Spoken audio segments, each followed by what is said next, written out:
Assalamualaikum warahmatullahi wabarakatuh.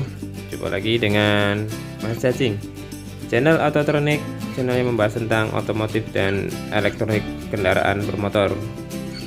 Oke guys, gimana kabarnya? Semoga sehat selalu dan dilancarkan rezekinya. Kali ini kita kedatangan speedometernya Jupiter MX King ya, dengan keluhan layar tidak jelas. Kondisi seperti ini biasanya disebut dengan sunburn atau terbakar matahari. Oke guys, kita akan coba bongkar untuk lebih detailnya seperti apa. Dan ketika sunburn seperti ini, lapisan layarnya itu hilang, dia terbakar sehingga mengakibatkan display pada sepeda motor tidak jelas. Kita bongkar untuk cover speedometernya ya. Untuk pertama kali kita harus membongkar cover mikanya.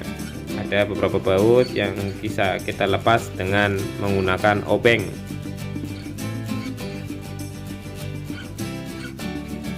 Ya, untuk penutupnya cuma menggunakan obeng saja ya guys, tidak ada klip atau penguncinya.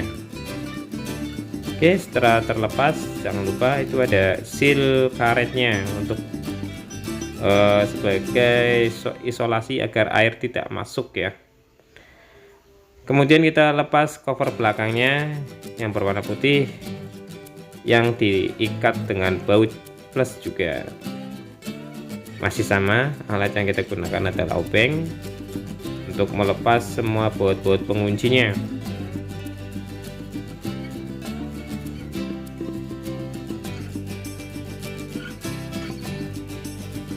Setelah terlepas semua baut-bautnya, kita bisa lepas langsung untuk cover plastik berwarna putih ini atau cover undernya.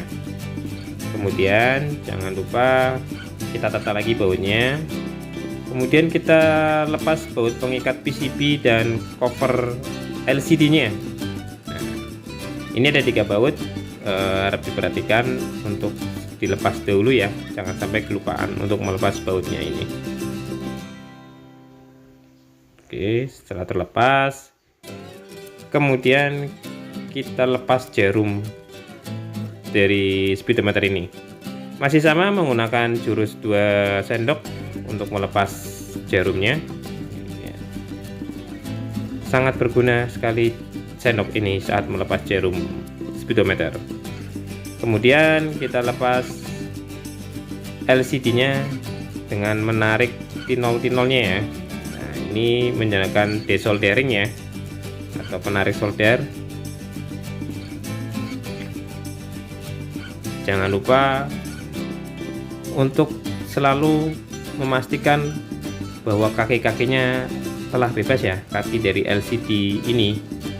Jadi untuk MX King sendiri menggunakan LCD tanam yang disolder ya, berbeda dengan Vario 150 atau Vario 125 yang lama itu kakinya ditancapkan saja, tidak disolder.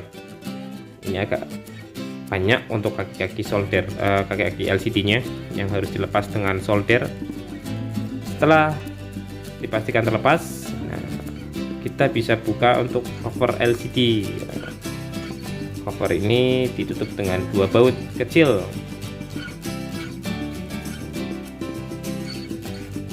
Lepas saja untuk melepas LCD dari dudukannya ya guys.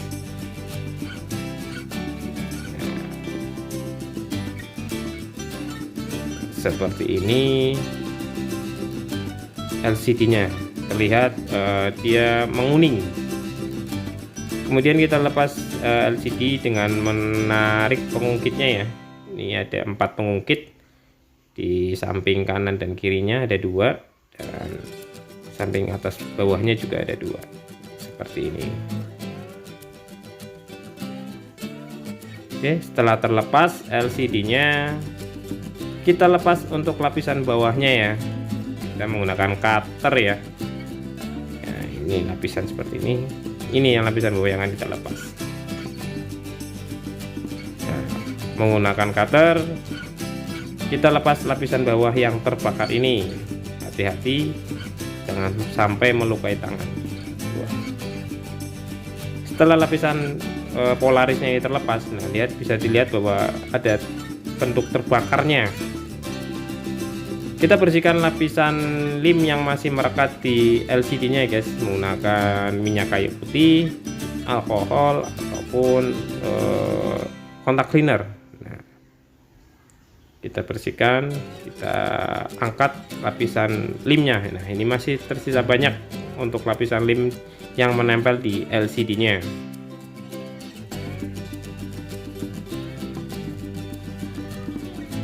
Pastikan tidak ada lapisan lem yang tertinggal di LCD ya guys, karena jika ada lapisan lem yang tertinggal akan mempengaruhi saat memasang lapisan polaris yang baru. Nah, ini harus dibersihkan, harus ekstra hati-hati ya, agar tidak melukai dari LCD itu sendiri dan tidak membengkokkan kaki-kaki LCD. Nah, seperti ini. Jika ada yang bengkok, kita luruskan kembali ya guys. Seperti ini, kita bersihkan.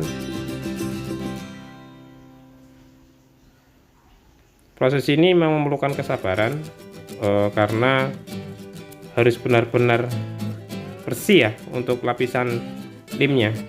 Jadi tidak ada yang masih melekat di LCD nya.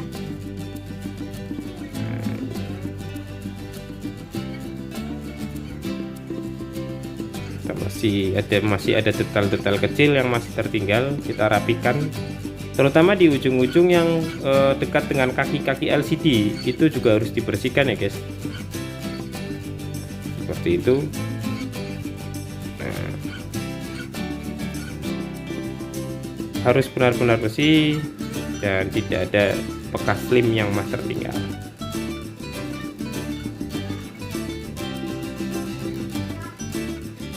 Oke, setelah dipastikan bersih, kita siapkan untuk ya ini seperti ini. Jika sudah bersih, kita siapkan lapisan polaris yang baru ya. Kebetulan untuk speedo ini minta dimodif supaya menjadi negatif display. Jadi kita ubah derajat dari polarisnya. Untuk derajat pemasangannya kita ke 90 derajat ya, lebih tampilannya jadi lebih gelap, agak semu keburu biru ntar. Oke,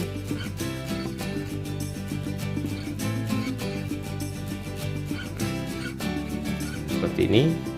Nah, setelah bersih, kita tempelkan lapisan polaris yang terbaru ya. Kita bisa mengeceknya dengan menempelkan sinyal massa ya. Nah, apakah lapisannya sudah sempurna atau tidak, untuk derajat kemiringannya, sehingga menghasilkan tampilan yang negatif. Nah, setelah dirasa cukup, kita tempelkan lapisan LCD yang baru ya. Lapisan polaris ini bisa kalian dapat di toko online. Nah, ini pemasangannya juga harus hati-hati, tidak boleh ada gelembung ya. Nah, pasangnya pelan-pelan seperti memasang stiker di bodi motor ya guys. Dia harus pelan-pelan, sedikit-sedikit, dan pastikan tidak ada gelembung. Jika kakinya ada yang bengkok, kita harus luruskan lagi. Pastikan tidak ada gelembung di LCD-nya ya, sehingga tidak mempengaruhi tampilan kedepannya.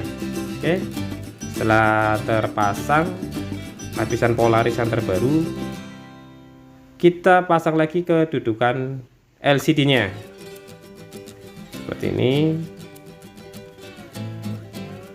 Nah, pasang lagi keempat pengaitnya supaya LCD tidak berubah-ubah saat dipasang di lapisan di PCB-nya ntar. Jika sudah terkunci, kita pasang ke PCB-nya ya.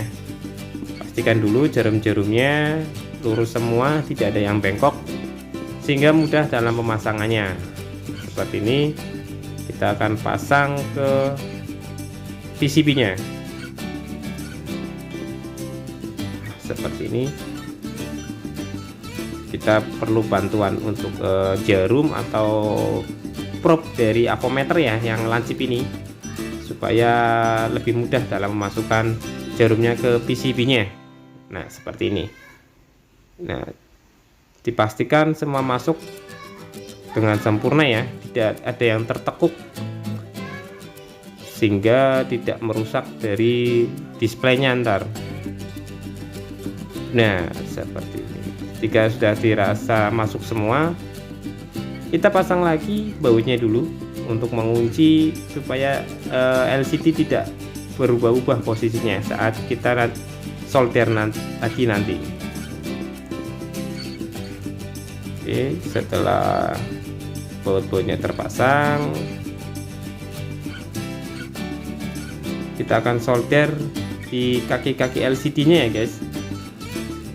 Ada beberapa trik ya untuk menghasilkan solder yang bagus. Kalian bisa belajar lewat channel YouTube, channel yang lain, atau bisa saya searching di Google juga bisa untuk menghasilkan solderan yang baik seperti apa. Nah, ini tidak perlu tinol yang banyak, yang penting kaki-kakinya itu masuk kena solder semua ya. Nah, seperti ini untuk proses desolderingnya, untuk solder ulang lagi di kaki-kaki LCD.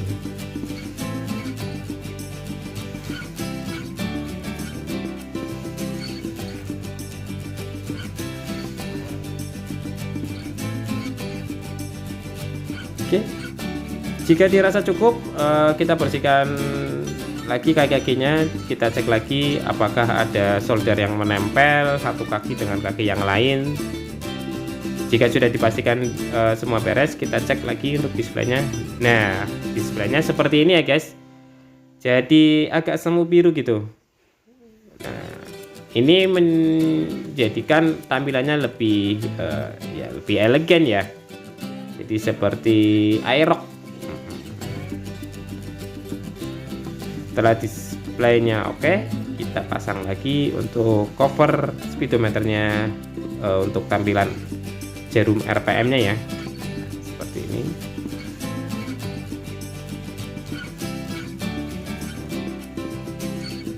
Kita pasang lagi jarumnya, kita on-kan dulu ya untuk mengetahui titik nolnya di mana. Nah, seperti ini. Oke. Setelah jarum terpasang, kita pasang lagi cover backnya atau cover undernya yang berwarna putih ini. Kita pasang lagi dan kita kencangkan baut-bautnya.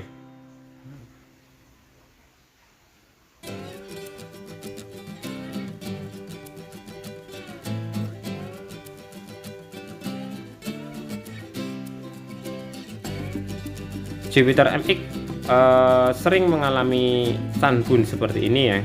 Untuk Yamaha ada beberapa model seperti di Aerox, Vixen yang NVL atau NVA seperti ini, dengan kondisi sunburn ya. Jadi biasanya kena pakiran panas. Ini jadi masih menjadi misteri ya. Oke, kita bersihkan lagi untuk LCD-nya. Kita pasang cover mikanya ya, mika putihnya,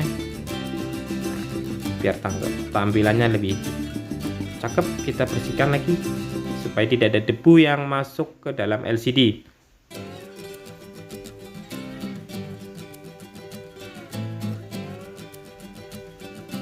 Kita pasang baut-baut pengikatnya. Kencangkan lagi seperti saat proses pembukaan ya, jadi biar air tidak masuk ke dalam mesin PCB-nya seperti ini. Oke, setelah terpasang kita tes untuk nyala finalnya ya, nyala hasil akhir dari speedometer ini. Dan beginilah tampilan akhirnya. Terima kasih telah melihat channel ini, semoga bermanfaat ya guys. Jangan lupa like, komen, dan subscribe agar channel ini selalu berkembang. Akhir kata, Assalamualaikum warahmatullahi wabarakatuh.